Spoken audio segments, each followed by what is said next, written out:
The sound of hooves pounding against packed dirt echoed through the valley as Sarah Evans raced away from the only home she had ever known, tears streaming down her dirt-streaked face. Behind her, the angry shouts of her stepfather and his friends faded into the distance, replaced by the whistling of the prairie wind. Banishment, they called it. Justice, they claimed. But Sarah knew it was nothing more than cruel vengeance for a crime she hadn't committed. Wyoming Territory, 1876. The untamed wilderness stretched before her like an endless sea of grass and opportunity, but all Sarah could feel was the crushing weight of injustice and the terrifying uncertainty of what lay ahead. She had been given 1 hour to gather her belongings before they escorted her to the edge of town, rifles pointed at her back to ensure she kept moving. The accusations still rang in her ears. Thief, liar, disgrace. Her mother's wedding ring had gone missing from her stepfather's desk, and Sarah was the convenient scapegoat. It didn't matter that she'd been working at the general store when it disappeared, or that her stepbrother Thomas had suddenly acquired enough money for a new saddle. Her fate had been sealed the moment her mother died last winter, leaving her at the mercy of a man who had only tolerated her presence. Sarah urged her exhausted mare forward, unsure how much longer either of them could continue. 2 days of hard riding had left them both drained, and the dark clouds gathering on the horizon promised a storm she wasn't prepared to weather. "Just a little farther, Penny," she whispered, patting the horse's lathered neck. "We'll find shelter soon." As if in answer to her desperate prayer, Sarah spotted a thin wisp of smoke rising in the distance. Civilization, or at least the promise of it. She adjusted her course, hoping whoever dwelled there might offer her shelter from the approaching storm, if nothing else. The cabin came into view as she crested a small rise, a modest but sturdy structure nestled against a stand of pines. A corral holding 3 horses stood nearby, and a barn weathered by years of sun and snow completed the small homestead. Sarah hesitated, suddenly aware of her appearance and the suspicion a lone woman might arouse. But as the first fat raindrops began to fall, she steeled her courage and rode toward the cabin. Before she could dismount, the door swung open, revealing a tall figure silhouetted against the warm light from within. A man stepped onto the porch, rifle held casually but ready at his side. "State your business," he called, his voice carrying clearly despite the rising wind. Sarah raised her hands to show she meant no harm. "I'm just looking for shelter from the storm, sir. I can sleep in your barn and be gone by morning." The man stepped forward, and Sarah could finally make out his features. He was younger than she expected, perhaps 25 or 26, with sun-bronzed skin and eyes the color of a summer sky. A cowboy, judging by his worn leather chaps and the dusty hat he removed as he approached. A woman traveling alone? He frowned, taking in her bedraggled appearance. "That's not safe in these parts." "I didn't have much choice in the matter," Sarah replied, lifting her chin despite her exhaustion. A crash of thunder made Penny dance nervously beneath her. The man seemed to come to a decision. "Lucas Weston," he offered, lowering his rifle completely. "The storm's going to be a bad one. Better come inside." Relief washed over Sarah, nearly bringing fresh tears to her eyes. "Sarah Evans." "Thank you, Mr. Weston." "Lucas will do," he said, moving to help her dismount. "I'll take care of your horse. You get yourself inside before you catch your death." His hands were strong and calloused as they encircled her waist, lifting her effortlessly from the saddle. Sarah stumbled slightly as her feet touched the ground, her legs numb from 2 days of riding. Lucas steadied her with a hand on her elbow. "Doors unlocked." "Go on in and warm yourself. There's coffee on the stove." The cabin was simple but clean, consisting of one main room with a stone fireplace dominating one wall. A small table with 2 chairs sat near the only window, and a narrow bed occupied the corner farthest from the door. The scent of coffee mingled with wood smoke, creating an atmosphere of homey comfort that made Sarah's throat tighten with longing. She stood awkwardly just inside the door, unsure of her place in this stranger's home. Her sodden clothes dripped onto the plank floor, creating a small puddle at her feet. Several minutes later, Lucas returned, shaking water from his hat before hanging it on a peg by the door. He assessed her with a careful gaze. "You look half-drowned and completely spent," he observed. "I've got some dry clothes you can borrow. They'll be too big, but they're clean." Sarah hesitated, but another violent shiver decided for her. "Thank you. That's very kind." Lucas retrieved a flannel shirt and a pair of trousers from a trunk at the foot of the bed. "They're my spare set. I'll step outside while you change." "There's a blanket on the bed you can wrap around your waist if the pants won't stay up." Once alone, Sarah changed quickly, grateful for the dry clothing despite the impropriety of wearing a man's garments. The shirt hung nearly to her knees, and the trousers were comically large, but with the blanket secured around her waist, she felt somewhat decent. "You can come back in," she called, settling awkwardly at the table. Lucas returned with an armful of firewood, which he deposited beside the hearth before building up the fire. "Hungry?" he asked without turning. "Yes," Sarah admitted. "But I can pay for whatever you provide." She reached for her saddlebag, where she kept her meager savings. Lucas waved away her offer. "No need. Got plenty of stew left from dinner. It's not fancy, but it's filling." As he moved around the small space, Sarah studied him surreptitiously. He had the lean, muscled build of a man who worked hard for his living, and there was an efficient grace to his movements that spoke of confidence and capability. His face was handsome in a rugged way, with a strong jaw shadowed by stubble and creases at the corners of his eyes that suggested he smiled often, though he wasn't smiling now. "What brings you out this way alone, Miss Evans?" Lucas asked, as he placed a steaming bowl of stew and a hunk of bread before her. Sarah stared into the bowl, considering how much to reveal. "I was forced to leave my home," she finally said. "I'm heading to Laramie, where my aunt lives." Lucas sat across from her with his own bowl. "Laramie's a good 4 days' ride from here in good weather."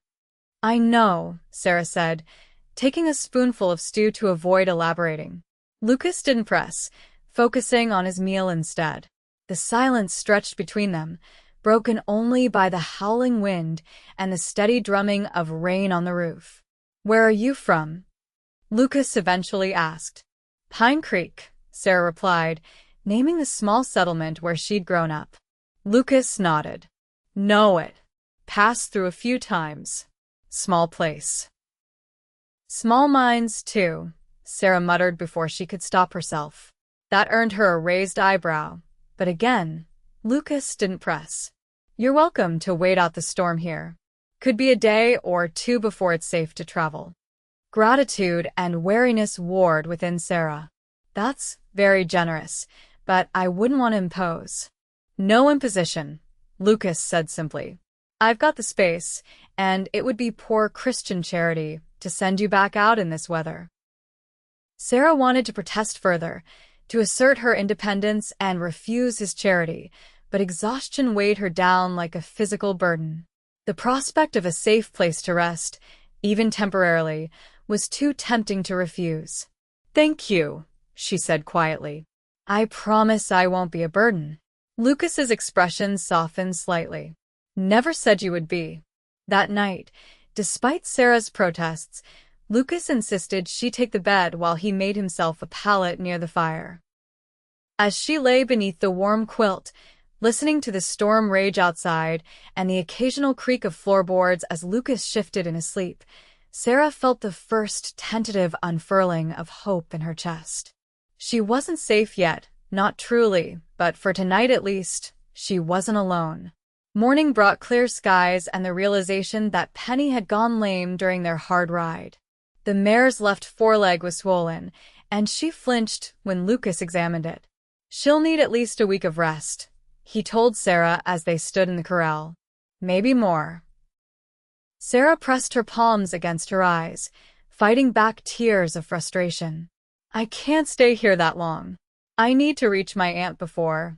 She stopped herself, unwilling to voice her fear that her stepfather might send someone after her. Lucas studied her face, his expression unreadable. Before what, Miss Evans? Before my welcome wears out, she finished lamely. He didn't believe her.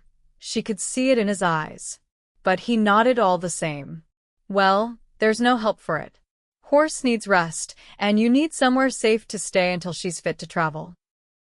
I could walk to the nearest town, maybe find work for a while until I can buy another horse, Sarah suggested, though the thought of striking out on foot filled her with dread.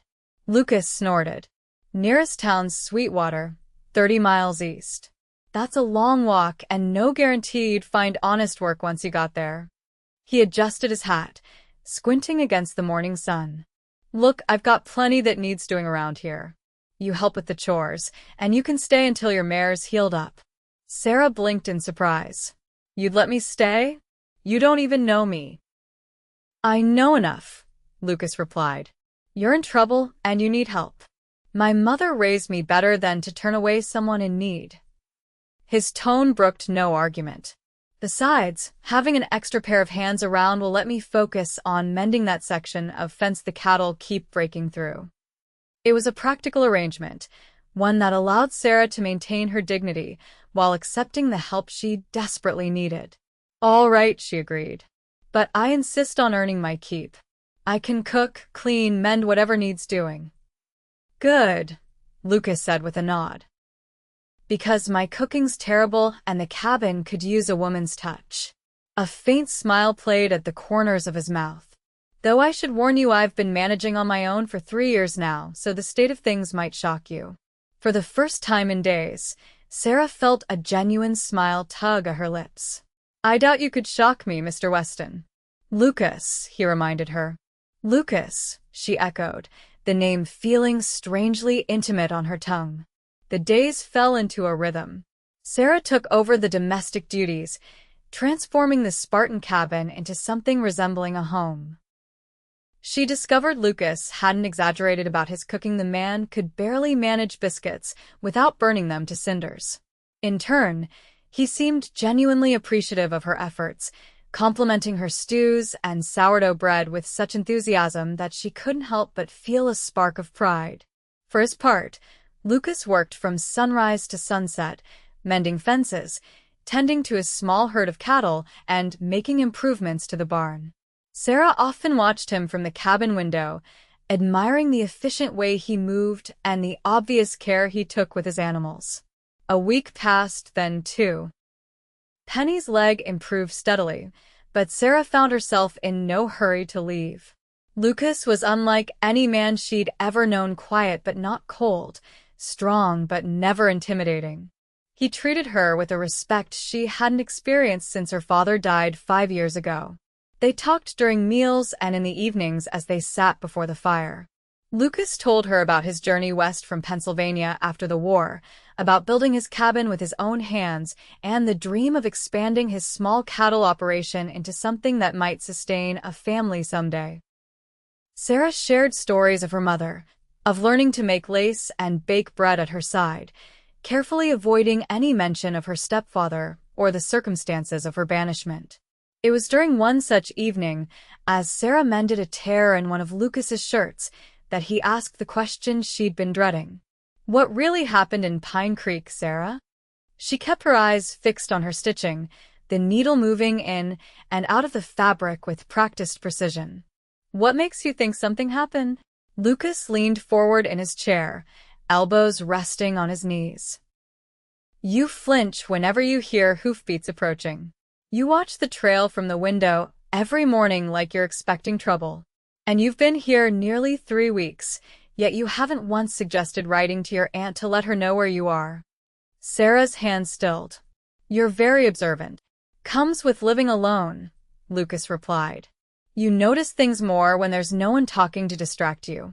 She set aside her mending, gathering her courage. Lucas deserved the truth, especially after all he'd done for her. My stepfather accused me of stealing my mother's wedding ring, she began, her voice steady despite the anger and hurt that still burned within her. It was valuable gold, with 3 small diamonds. My father gave it to her when they married, and it was the only thing of value she had left after he died. Lucas listened silently as she recounted the events leading to her banishment, the missing ring, the hasty accusation, the town meeting where not a single person had spoken in her defense despite having known her all her life. They gave me an hour to pack, then escorted me to the edge of town with a warning never to return, Sarah finished, her hands clenched tightly in her lap. My stepfather kept everything else that had belonged to my mother, claiming I'd forfeited my inheritance through theft. You didn't take it, Lucas stated rather than asked. No, Sarah confirmed. I believe my stepbrother Thomas took it to pay a gambling debt. He'd been sneaking out to play cards with some men from the next town over. But it didn't matter. My stepfather was looking for a reason to be rid of me, and this gave him one the town would accept. And your aunt in Laramie? Sarah's shoulders slumped. I don't have an aunt in Laramie. I don't have anyone anywhere. I just needed somewhere to go. The silence that followed her confession was heavy with unspoken implications. Sarah braced herself for judgment, for Lucas to tell her she needed to leave now that he knew she'd lied. Instead, he rose from his chair and moved to kneel before her, taking her trembling hands in his. No one should be cast out like that, he said, his voice rough with emotion. Especially not someone as kind and hardworking as you. Sarah raised her eyes to his, searching for any sign of deceit or pity, but found only sincere compassion. I'm sorry I wasn't honest with you from the beginning. You had no reason to trust me, Lucas pointed out. I was just some stranger offering shelter. You're not a stranger anymore, Sarah said softly. Something shifted in Lucas's expression, a subtle change that made Sarah's heart beat faster. For a moment, she thought he might draw her closer, but instead, he squeezed her hands gently before releasing them and returning to his chair. You can stay here as long as you need, he offered, until you figure out where you want to go. The thought of leaving, of continuing on alone to some unknown destination, suddenly seemed unbearable. But Sarah couldn't bring herself to admit as much. Not yet. Thank you, she said instead, for everything. That night, as she lay awake in Lucas's bed, Sarah confronted the truth she'd been avoiding. She was falling in love with Lucas Weston. A man she'd known less than a month, whose life she disrupted with her unexpected arrival. It was foolish, impractical, and potentially heartbreaking, but she couldn't deny the warmth that filled her chest whenever he smiled at her, or the way her skin tingled when their hands accidentally touched. What she couldn't know, as she finally drifted into uneasy sleep, was that Lucas lay awake on his pallet by the dying fire, wrestling with feelings of his own. The next morning brought an unexpected visitor. Sarah was hanging laundry on the line behind the cabin when she heard the approaching rider. Instinctively, she ducked behind a sheet, peering around it cautiously as Lucas walked out to meet the newcomer. The man who dismounted was older than Lucas by a decade at least, with iron-gray hair and a sheriff's badge pinned to his vest. Sarah's heart raced as panic gripped her. Had her stepfather sent the law after her? Was she about to be dragged back to Pine Creek in disgrace? She couldn't hear their conversation, but she could see Lucas's stance grow rigid as he spoke with the sheriff. After several minutes, the older man handed Lucas what appeared to be a folded paper before remounting his horse and riding away. Lucas stood watching him leave, the paper clutched in his hand. When he turned toward the cabin, his expression was grim. Sarah stepped out from behind the laundry, no longer bothering to hide. "What is it?" she asked as he approached. "What did he want?" Lucas held up the paper. "It's a wanted poster. Sheriff Martin was just doing his rounds, warning homesteaders to keep an eye out." He hesitated before adding, "It's for a woman accused of theft in Pine Creek." A woman named Sarah Evans. Blood rushed in Sarah's ears as the ground seemed to tilt beneath her. "May I see it?" Lucas handed her the poster. There, in bold black letters, was her name and a crude likeness that bore only a passing resemblance to her actual appearance. The charges listed were theft, fraud, and assault, the last a complete fabrication. The reward offered for her capture and return to Pine Creek was $50. Assault, she whispered, her hands shaking. I would never, I know, Lucas said firmly. Sheriff Martin said your stepfather claims you attacked him when he confronted you about the theft. Says you hit him with a fire iron before fleeing. A bitter laugh escaped Sarah's lips. Frederick wouldn't dare claim such a thing if my mother were alive. She would have exposed him for the liar he is. She crumpled the poster in her fist. He must be desperate to recover the ring if he's willing to spend $50 to have me brought back. Lucas gently extracted the paper from her grip, smoothing it on his thigh.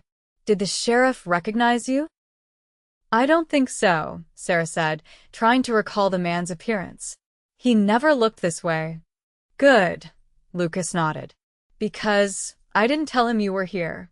Said I hadn't seen anyone matching that description. Relief flooded through Sarah, followed immediately by concern. You lied to a sheriff for me? Lucas, if he finds out, he won't, Lucas interrupted. But this changes things, Sarah. You can't stay here indefinitely now. If word spreads, someone might recognize you, and $50 is enough to tempt even decent folks in hard times. The realization that she would have to leave and soon hit Sarah like a physical blow. She'd grown comfortable here, safe in Lucas's presence and the routine they'd established. The thought of returning to the uncertainty of life on the road filled her with dread. I understand, she said, fighting to keep her voice steady. I'll leave tomorrow at first light. Penny's leg is much improved, and I've imposed on your kindness long enough. Lucas frowned. That's not what I meant. You can't just ride off alone with no destination in mind, especially not now. You need a plan. What would you suggest? Sarah asked, a hint of desperation coloring her words. Lucas stared at the horizon for a long moment before turning back to her. I've been thinking about going to California, he said slowly. There's good land to be had there, away from the winter blizzards. I could sell this place, buy something bigger out west. Sarah blinked in confusion. California? But your home, your cattle, are just things, Lucas finished for her. Things can be replaced. Built again, better even. His eyes held hers intently. What I'm saying, Sarah, is that we could go together. Start fresh somewhere no one knows us. Her heart stuttered. We? Lucas, what are you suggesting? He stepped closer, close enough that she could see the flecks of darker blue in his eyes. I'm suggesting that in the 3 weeks you've been here, this place has felt more like a home than it has in all the years I've lived in it alone. I'm suggesting that I care for you, Sarah Evans, more than I thought possible in such a short time. Sarah's breath caught in her throat. Lucas, I'm not asking for promises, he continued hurriedly. Just a chance. We travel to California together, build a new place. If, after a time, you decide you want something different, you'll at least be somewhere safe, far from Pine Creek. The offer was so unexpected, so perfectly aligned with her deepest wishes, that Sarah couldn't find words to respond. Lucas misinterpreted her silence. Forgive me, he said, taking a step back. I'm being presumptuous. You hardly know me, and here I am suggesting we uproot our lives together. Sarah reached for his hand, stopping him from retreating further. No, Lucas, wait. I'm overwhelmed. She squeezed his calloused fingers. Are you certain? This is your home. You've built it with your own hands. Lucas's expression softened. A home isn't just walls and a roof, Sarah. It's the people who fill it. He gestured toward the cabin. Since you've been here, there's been conversation instead of silence, laughter instead of just the sound of the wind. I didn't realize how empty it was until you showed me what it could be.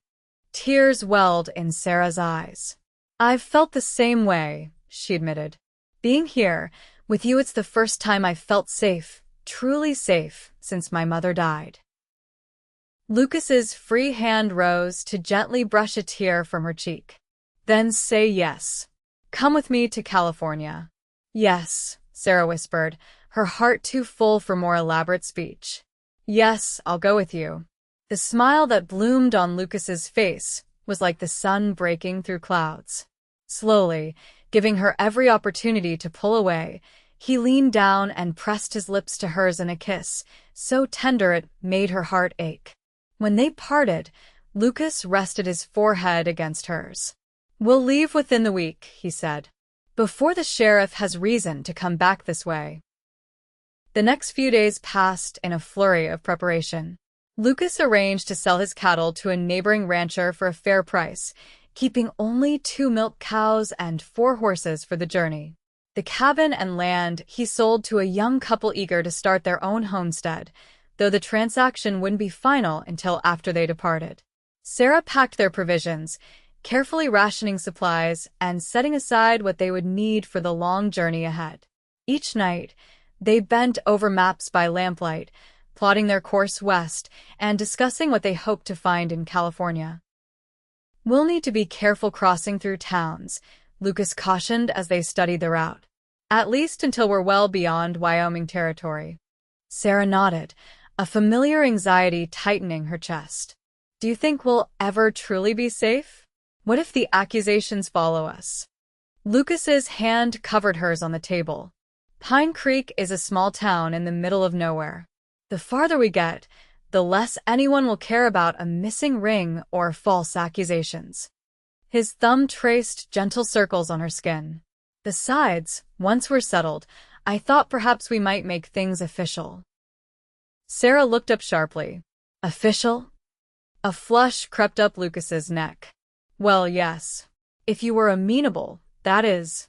A proper marriage would offer you protection under the law that simply traveling together doesn't provide. Are you proposing to me, Lucas Weston? Sarah asked, her heart pounding. Lucas cleared his throat.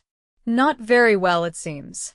He pushed back from the table and, to Sarah's astonishment, lowered himself to one knee before her. Sarah Evans, I know we haven't known each other long, but I've seen your strength, your kindness, and your determination. I admire the woman you are, and I would be honored if you would consider becoming my wife. Not just for protection or propriety, but because I believe we could build something beautiful together. Sarah cupped his face in her hands, overwhelmed by the sincerity in his eyes. Yes, she said simply. Yes, I'll marry you, Lucas. The kiss they shared sealed the promise, a tender exchange that gradually deepened into something more passionate. When they finally broke apart, both were breathless. When? Sarah asked. Lucas smiled. We'll pass through Cheyenne in about a week. We could find a preacher there. The day of their departure dawned clear and cool, a perfect late summer morning for beginning a journey. Sarah stood on the porch, taking one last look at the place that had become her sanctuary. In the short time she'd been there, she'd grown to love the view of distant mountains and the way the prairie grasses rippled like water in the wind. Ready? Lucas asked, leading their loaded wagon around from the barn. Sarah nodded, though her heart was full of mingled excitement and trepidation. As I'll ever be. Lucas helped her up to the wagon seat before climbing up beside her. With a flick of the reins, they set off down the rutted trail that led away from the homestead, their small herd of livestock following behind. Sarah didn't look back as the cabin disappeared from view. Instead, she fixed her gaze westward, toward the future they would build together. The journey to Cheyenne was arduous but uneventful. They traveled at a steady pace, making camp each night beneath the vast Wyoming sky. During those quiet evenings, sitting beside the fire, Lucas and Sarah grew to know each other more deeply. He told her about losing both his parents to influenza before the war, about his time serving in the Union Army as little more than a boy, and the nightmares that still occasionally plagued him. Sarah shared memories of her father's kindness and her mother's quiet strength, of the dreams she'd harbored as a girl of having her own family someday. "I never thought it would happen like this," she admitted one night as they lay side by side, gazing up at the stars. "Running away, starting over with someone I've only just met." Lucas's hand found hers in the darkness. "Does it frighten you?" "Less than it should," Sarah replied honestly. "I feel as though I've known you much longer than I have." His fingers tightened around hers. "I feel the same way." They reached Cheyenne on a busy market day, the streets crowded with wagons and pedestrians. Sarah kept her head down as Lucas navigated through town, painfully aware of the wanted poster that might have reached this far. They found lodgings at a small boarding house run by a widow who raised no eyebrows at their request for separate rooms, though her knowing smile suggested she wasn't fooled by their claims of being cousins traveling together. The following morning, Lucas sought out the local preacher, while Sarah ventured cautiously to a dressmaker's shop. If she was to be married, even in a simple ceremony, she wanted to wear something other than the borrowed clothes she'd been living in for weeks. The dressmaker, a plump woman with kind eyes, helped Sarah select a ready-made dress of pale blue cotton. It wasn't fancy, no lace or elaborate trim, but when Sarah tried it on, the simple lines flattered her slender frame, and the color brought out the blue of her eyes. "For a wedding, you said?" the woman asked as she made a few quick adjustments to the hemline. "Yes," Sarah confirmed. "Tomorrow, if the preacher is available." The dressmaker smiled. "Well, every bride deserves a little something special, even for a simple ceremony." She disappeared into the back room, returning with a length of white satin ribbon. "For your hair, perhaps?" "No, Chari." Sarah touched the ribbon reverently. "That's very kind. Thank you." When she returned to the boarding house, she found Lucas waiting for her, a small package in his hands. "The preacher can marry us tomorrow at noon," he informed her. "And I got you something." He held out the package. "It isn't much, but I wanted you to have it."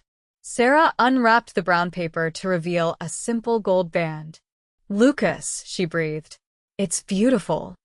"Every wife should have a wedding ring," he said, watching her face carefully. "I hope it isn't presumptuous."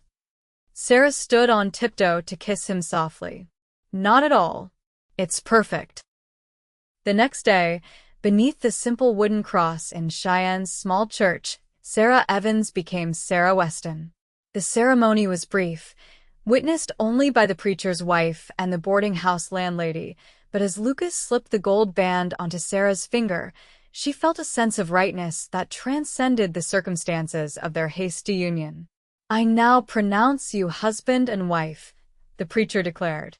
"What God has joined together, let no man put asunder." Lucas's kiss was gentle but full of promise, a pledge of devotion that needed no words to convey. They spent one night in Cheyenne as husband and wife before continuing their journey westward. The terrain grew more challenging as they traveled, crossing into the rugged mountains that separated Wyoming from Utah Territory. Winter would arrive soon in the high country, adding urgency to their progress. One evening, as they made camp in a sheltered valley, a group of 3 riders approached. Lucas positioned himself between them and Sarah, his hand resting on the rifle propped against the wagon wheel. "Evening," the lead rider called, raising his hand in greeting.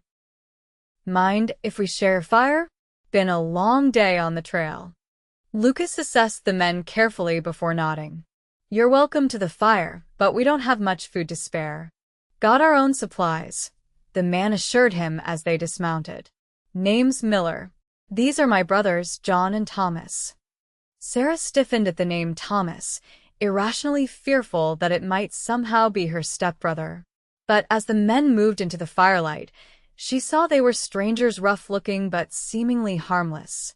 The brothers shared their coffee and stories as the night deepened. They were cattle drivers, they explained, heading back to their ranch in Idaho after delivering a herd to market. "What takes you folks to California?" the eldest Miller asked, eyeing their modest wagon and small collection of livestock. "Fresh start," Lucas replied simply. Heard there's good land to be had out west. Miller nodded. That there is, if you don't mind working for it. My cousin went out that way last year, wrote back saying the soil's rich in the valleys. Good for crops and grazing both. Sarah relaxed as the conversation continued, her initial wariness fading. These men posed no threat. They were just fellow travelers on the vast frontier. As the Miller brothers prepared to turn in for the night, the youngest Thomas glanced at Sarah with undisguised curiosity. Begging your pardon, madam, but you look familiar somehow. Have we crossed paths before? Sarah's pulse quickened. I don't believe so, she said, keeping her tone light despite the fear curling in her stomach. I've never been to Idaho. Thomas shrugged. Must be mistaken then. Got one of those faces, I guess. Later, as she and Lucas lay in their bedrolls beneath the wagon, she whispered her concerns. Do you think he recognized me from the poster? Lucas's arm tightened around her waist. Not likely. Those sketches barely resemble the people they're meant to depict. And, even if he did think he recognized you, we'll be long gone by morning. True to Lucas's prediction, they parted ways with the Miller brothers at dawn, continuing their journey through increasingly dramatic landscapes. The mountains gave way to the vast salt flats of Utah Territory, a desolate expanse that tested both their endurance and their supplies. By the time they reached the Sierra Nevada range that separated Nevada Territory from California, the first snows of winter were beginning to dust the highest peaks. They pushed onward, mindful that being caught in the mountains during a heavy snowfall could prove fatal. The journey through the pass was treacherous. Steep, narrow trails forced them to proceed with agonizing slowness, the wagon wheels occasionally slipping on loose shale. Twice they had to unload their possessions and carry them piece by piece up particularly difficult stretches before returning for the wagon itself. We should reach the western slope by tomorrow, Lucas assured Sarah one evening, as they huddled close for warmth. After that, it's all downhill to the valley. Sarah nodded, too exhausted to speak. The weeks of travel had taken their toll, leaving her body aching and her spirit dampened despite the promise that lay ahead. Even the comfort of Lucas's presence couldn't entirely dispel the bone-deep weariness that had settled over her. Lucas seemed to sense her distress. He pressed a kiss to her temple, his breath warm against her cold skin. You're the strongest woman I've ever known, Sarah Weston. Just a little further now. The use of her married name brought a small smile to Sarah's lips. It still felt new and wonderful to be Lucas's wife, to know that whatever lay ahead, they would face it together. The next day brought them to the western slope of the mountains, and just as Lucas had promised, the land began a gradual descent toward the great Central Valley of California. As they emerged from the shadow of the mountains, Sarah gasped at the vista spread before them, a vast expanse of rolling hills and fertile plains, dotted with stands of oak and pine. It's beautiful, she breathed, eyes wide with wonder. Lucas smiled, the tension of the difficult mountain crossing finally easing from his shoulders. This is where we begin again. They continued down into the valley, following a meandering river that Lucas suspected might be the Sacramento or one of its tributaries. The land here was lusher than anything they'd seen since leaving Wyoming, with abundant grass for the livestock and clear, sweet water that required no filtering before drinking.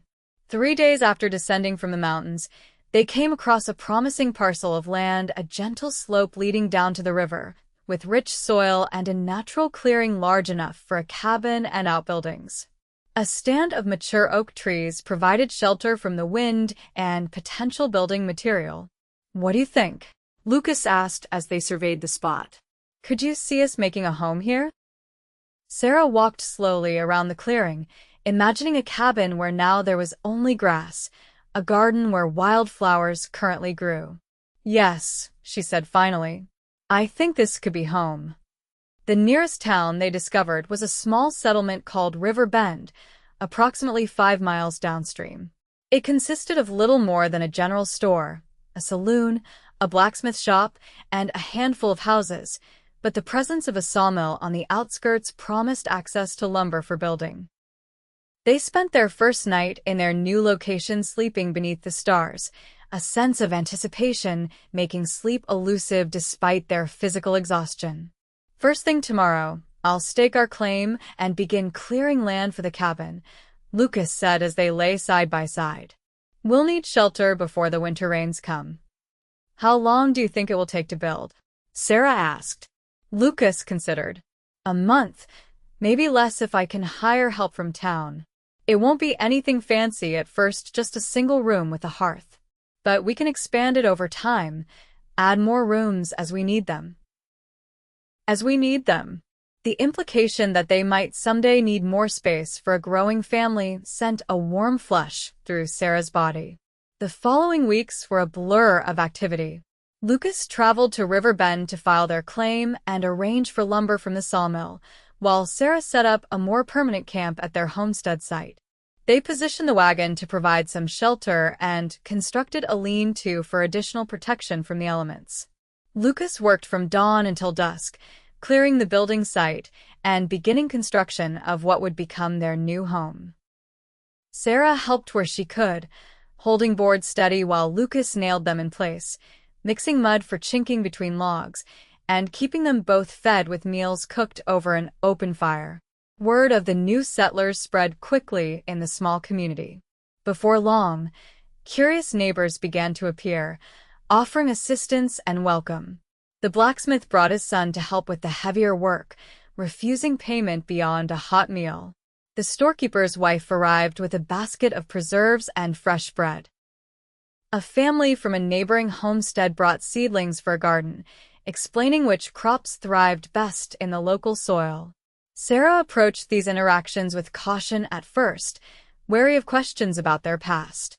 But the people of River Bend seemed more interested in who they were now than where they had come from. In this frontier community, many had come seeking fresh starts of their own, and prying into others' histories was considered poor manners. As November gave way to December, the cabin took shape, a sturdy structure of logs and milled lumber with a stone fireplace at one end and glass windows that Lucas had transported carefully all the way from River Bend. The roof was shingled with wooden slats, and the floor was made of smooth planks that Lucas had insisted on despite the extra expense. "A proper house needs a proper floor," he declared when Sarah questioned the necessity. "I won't have my wife living on packed dirt if I can help it." On the day they finally moved into the completed cabin, a light rain began to fall, christening their new roof with a gentle patter that seemed to welcome them home. Lucas carried Sarah across the threshold, a grin splitting his face as he set her down in the center of the main room. "What do you think, Mrs. Weston? Will it suit?" Sarah turned slowly, taking in the simple but sturdy furnishings they'd acquired: a table and chairs, a bed frame with a fresh straw mattress, shelves for their meager possessions. A fire crackled cheerfully in the hearth, casting dancing shadows on the walls. "It's perfect," she said, meaning it with all her heart. "It's more than I ever dared hope for." Lucas pulled her into his arms, his expression suddenly serious. "Are you truly happy here, Sarah? This life, it's not what you might have dreamed of as a girl." Sarah wrapped her arms around his waist, leaning into his solid strength. "My dreams as a girl were simple ones: a home filled with love, a husband who respected me, the chance to build something lasting." She smiled up at him. "You've given me all of that and more."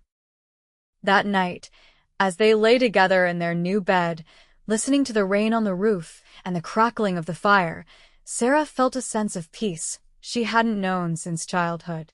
The shadows of her past seemed far away, unable to touch her in this new life she and Lucas were building together. Spring arrived in a riot of wildflowers and fresh green growth.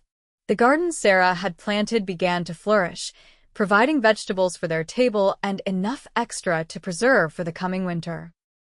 Lucas added a chicken coop to their growing homestead, and the sound of contented clucking joined the ambient noise of their daily life. It was as Sarah was collecting eggs one bright May morning that she first felt the subtle change in her body, a wave of dizziness accompanied by a queasy feeling in her stomach. She steadied herself against the coop, waiting for the sensation to pass, but it returned intermittently throughout the day. When Lucas returned from checking fence lines that evening, he immediately noticed her pallor. "Are you unwell?" he asked, pressing a concerned hand to her forehead. Sarah hesitated, not wanting to voice her suspicion until she was certain. "Just tired, I think. I might have overdone it in the garden today." Lucas insisted she rest while he prepared their evening meal, a role reversal that might have been comical if Sarah hadn't been so preoccupied with counting days in her head and noting changes in her body. A week passed, and then another.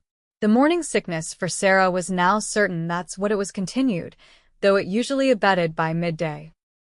She found herself exhausted by early evening and noticed a new tenderness in her breasts that confirmed what her missed monthly courses had already suggested.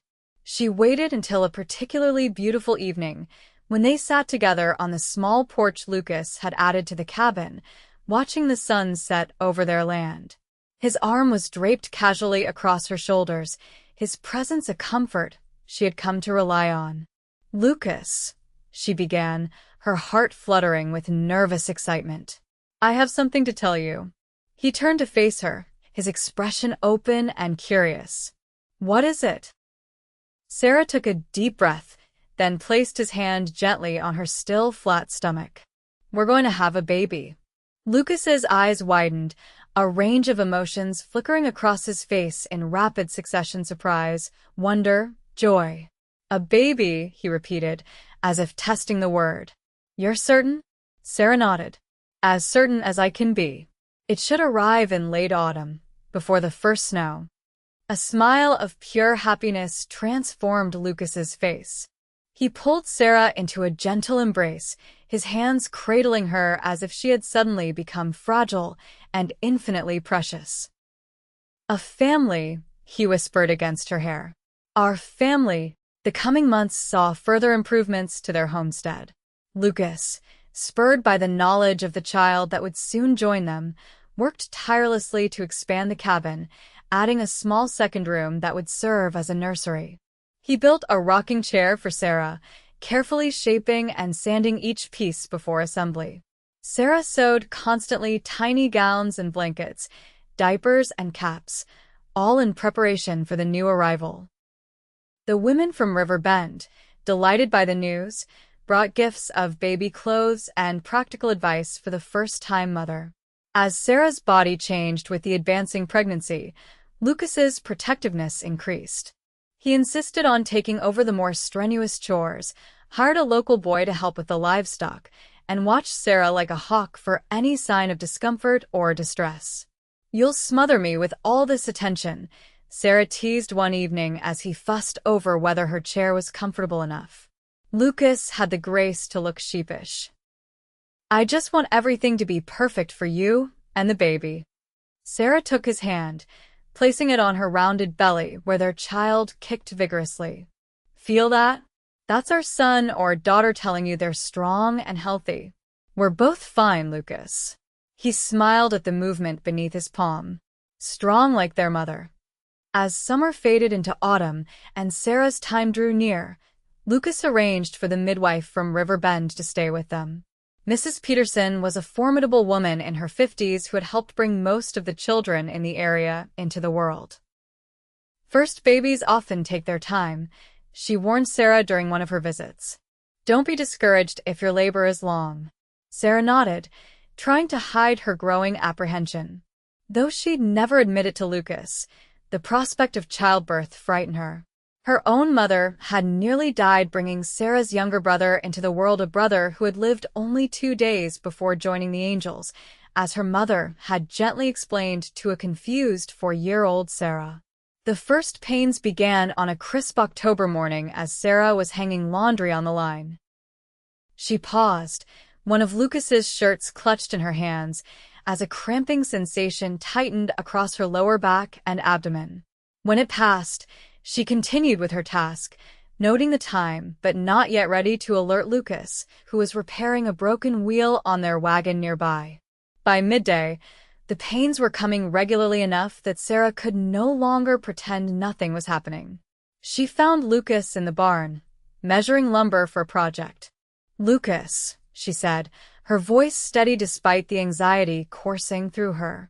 "I think it's time to send for Mrs. Peterson." He was on his feet instantly, tools forgotten. "The baby's coming? Now? Are you sure?" Despite her discomfort, Sarah couldn't help but smile at his panic. "Not this very minute, but yes, today I think. The pains have been coming since morning." "Since morning? Why didn't you tell me sooner?" Lucas guided her toward the house with a gentle but insistent hand at her back. "Because I knew you'd fuss," Sarah replied, pausing as another contraction gripped her. "And there was nothing to be done until now." Lucas settled her in their bed before rushing to saddle his horse, promising to return with the midwife as quickly as possible. Sarah watched him go, then closed her eyes and focused on breathing through the intensifying pains. Mrs. Peterson arrived an hour later, her calm presence immediately bringing a sense of order to the charged atmosphere. She shooed Lucas from the bedroom with instructions to boil water and prepare clean linens, then turned her attention to Sarah. "Let's see how things are progressing, shall we?" As the midwife had predicted, Sarah's labor was long. The sun set and rose again as she worked to bring their child into the world. Lucas remained close, wiping her brow with cool cloths, supporting her back during the worst contractions, and whispering encouragement when her strength flagged. "You can do this, Sarah," he murmured as dawn broke on the second day. "You're the strongest person I know." Just as Sarah was certain she couldn't bear another moment, Mrs. Peterson announced that it was time to push. The pain intensified beyond anything Sarah had imagined possible, but with it came a renewed determination. With Lucas holding her upright and the midwife's experienced hands guiding the process, Sarah gathered her remaining strength for one final effort. The cry that filled the room moments later was the most beautiful sound Sarah had ever heard. Mrs. Peterson placed a squirming, red-faced infant on Sarah's chest. "You have a daughter," the midwife announced, her usually stern face softening with a smile. "A beautiful, healthy girl." Lucas leaned down to see their child, tears streaming unashamedly down his face. "She's perfect," he whispered, gently touching the downy cap of dark hair that covered the baby's head. "Just like her mother." They named her Elizabeth and Weston, after both their mothers. Ellie, as they soon began calling her, had Lucas's blue eyes and Sarah's determined chin. She was a good baby, crying only when hungry or uncomfortable, and regarding the world with a solemn curiosity that made Sarah wonder what thoughts might be forming behind those bright eyes. The winter passed in a haze of exhaustion and joy. Lucas added more improvements to the cabin shelves for Sarah's preserves, a larger window to let in more light, a hook near the door where he hung a small bell that he'd brought back from a trip to Sacramento. "So you can call me if you need anything when I'm outside," he explained when Sarah raised an eyebrow at the unexpected addition. Spring brought new growth to their land and new developments for Ellie, who began to roll over and reach for objects with increasing coordination. Sarah found motherhood both more challenging and more rewarding than she had anticipated, each day bringing new discoveries about their daughter's emerging personality. It was during this peaceful time that the past Sarah had worked so hard to leave behind finally caught up with them. The letter arrived via a traveler passing through River Bend, addressed to Mrs. Sarah Weston at their homestead. Sarah stared at the unfamiliar handwriting on the envelope, a sense of foreboding settling in her stomach. Lucas watched her face as she read the contents, his own expression growing concerned as the color drained from her cheeks. "What is it?" he asked when she finally looked up. Sarah handed him the letter with trembling fingers. "It's from Pine Creek. My stepfather is dead." Lucas scanned the pages quickly. "Pneumonia," he noted. "This past winter." He looked up at Sarah. "It's from the town preacher. He says your stepbrother Thomas confessed on his deathbed to stealing your mother's ring. Sarah sank into a chair, her mind reeling. Frederick died believing I was a thief. But now the truth is known, Lucas pointed out gently. The preacher says the town council has officially rescinded your banishment. Your name has been cleared. A hollow laugh escaped Sarah. Too late to matter.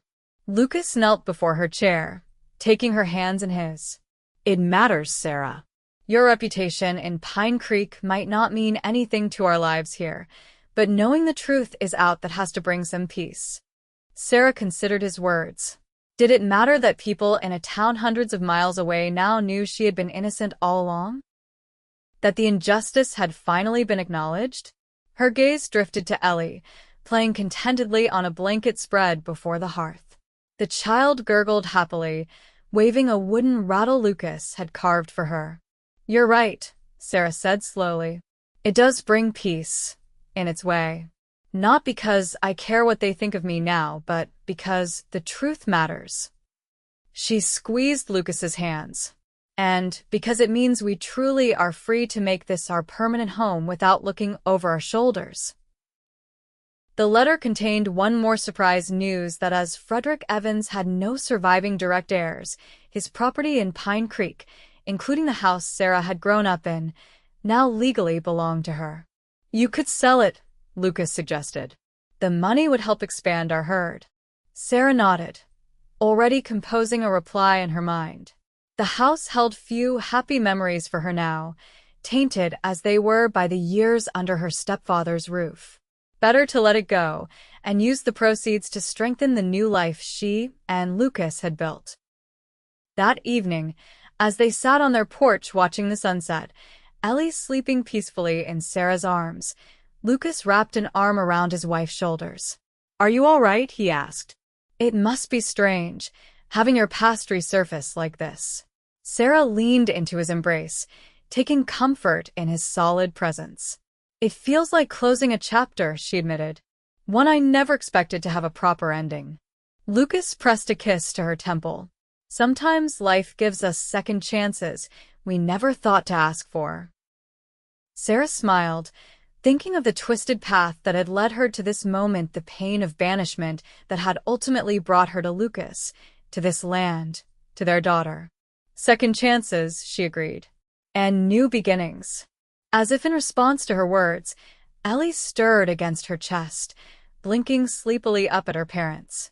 Sarah smoothed a gentle hand over the baby's dark curls, overwhelmed by the love that filled her heart for this tiny person they had created. I never imagined, when I rode away from Pine Creek, that I would find this, Sarah said softly. A home, a family, a life filled with purpose and joy. Lucas tightened his arm around her. When you rode into my life that stormy day, I never imagined how completely you would change it for the better. They sat in companionable silence as the last light faded from the sky, watching the first stars appear. The future stretched before them, full of promise and possibility, a future they would build together, day by day, on the foundation of love and trust they had established. Later that night, as they lay in bed with Ellie sleeping soundly in her cradle nearby, Sarah found herself reflecting on the strange and winding journey that had brought her to this moment. From the desperate young woman fleeing injustice to the wife and mother she had become, each step, even the painful ones, had been necessary to reach this point. What are you thinking about? Lucas asked, noticing her thoughtful expression. Sarah turned to face him, reaching out to trace the familiar contours of his face in the dim light. I was thinking that sometimes being cast out can lead you exactly where you're meant to be. Lucas captured her hand, pressing a kiss to her palm. And sometimes offering shelter from a storm brings you the greatest blessing you never knew you needed. As sleep claimed them, Sarah's last conscious thought was one of profound gratitude for the man who had not only built her a house when she had none, but had helped her create a true home filled with love, acceptance, and belonging. A home not made of logs and nails, but of shared dreams and mutual respect, of laughter and tears weathered together, of promises kept and trust honored. A home that, no matter what challenges the future might hold, would stand strong on the foundation they had built together, a foundation no one could ever take away. 5 years later, the Weston homestead had grown into a thriving ranch. The original cabin had been expanded to a proper house with 4 bedrooms, a spacious kitchen, and a sitting room where Sarah taught 6-year-old Ellie and her 3-year-old brother James their letters and numbers. The proceeds from the sale of Frederick Evans's property had indeed allowed them to expand their herd, and Lucas's careful management had turned their modest beginnings into a successful operation that employed 3 ranch hands year-round and several more during the busy seasons.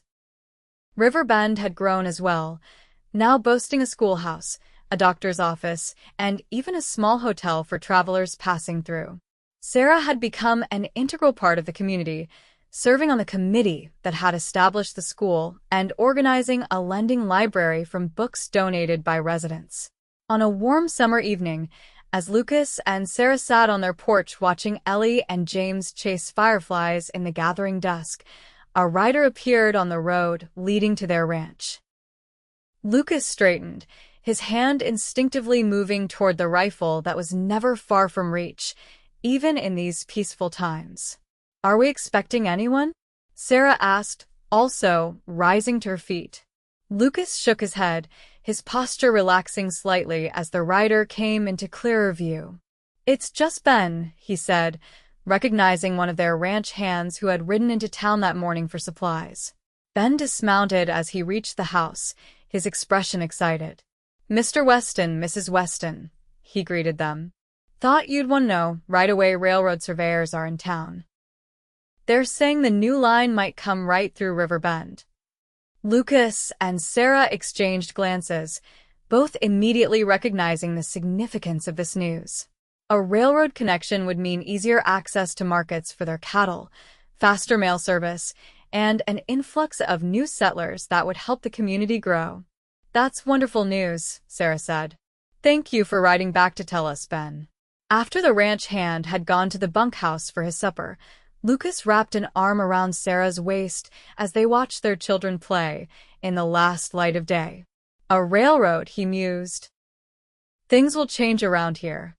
Sarah nodded, leaning into his embrace. "Change can be good. Look at all the changes these past 6 years have brought us." Lucas smiled, his gaze sweeping over their home, their land, their children. "The best changes of my life, without question." As they called the children in for bedtime, Sarah reflected on how far they had come from those first uncertain days. The banished girl and the lonely cowboy had built not just a home, but a legacy, one rooted in love, strengthened by adversity, and blossoming with possibility. That night, as Lucas slept beside her, Sarah offered a silent prayer of gratitude for the twist of fate that had led her to his doorstep on that stormy day so long ago. Being cast out from Pine Creek had seemed like the end of her world at the time, but it had only been the beginning of a far better one, a world where she was valued, respected, and deeply loved. As if sensing her thoughts, Lucas stirred and pulled her closer in his sleep. Sarah nestled against him, perfectly content in the knowledge that here, in this house they had built together, she had found where she truly belonged. The next morning, as sunlight streamed through the curtains Sarah had sewn with her own hands, she watched Lucas dress for the day ahead, admiring the strength in his shoulders and the gentleness in his hands as he tousled James's hair when the boy came running in to greet him. "Papa, can I help with the horses today?" James asked, his blue eyes so like his father's, wide with excitement. Lucas pretended to consider the request seriously. "Well, I suppose Mr. Jackson might need an assistant while he checks the new foals. If your mother says it's all right." James turned his pleading gaze to Sarah, who laughed and nodded her permission. The boy whooped with delight and ran off to get dressed, calling for his sister to hurry because there were foals to see. Lucas crossed to where Sarah still sat on the edge of the bed and leaned down to kiss her softly. "Good morning, Mrs. Weston." "Good morning, Mr. Weston," she replied, smiling against his lips. Another day in paradise? He grinned, the lines at the corners of his eyes crinkling in the way that still made her heart skip. Any day with you is paradise, even when the cattle break through the fence or the roof springs a leak. Sarah rose, wrapping her arms around his waist. Who would have thought, when I showed up on your doorstep half drowned and desperate, that we would end up here? Lucas tucked a strand of hair behind her ear, his expression growing serious. I think some part of me knew, even then, that you were going to change my life. He kissed her again, more deeply this time. I thank God every day that you found your way to me. The sounds of their children's laughter drifted in from outside, a joyful reminder of all they had built together. Sarah thought of the frightened young woman she had once been and wished she could somehow reach back through time to reassure her that everything would not only be all right but better than she had ever dared to dream. I love you, Lucas Weston, she said simply. Thank you for building me a home when I had none. Lucas smiled, his eyes reflecting all the love in his heart. And thank you, Sarah Weston, for making it truly worth building. Together, they walked out to greet the new day, hand in hand, surrounded by the life they had created, a life that had begun with a storm, a chance meeting, and the courage to believe that after banishment, after loss, there could still be new beginnings and lasting love.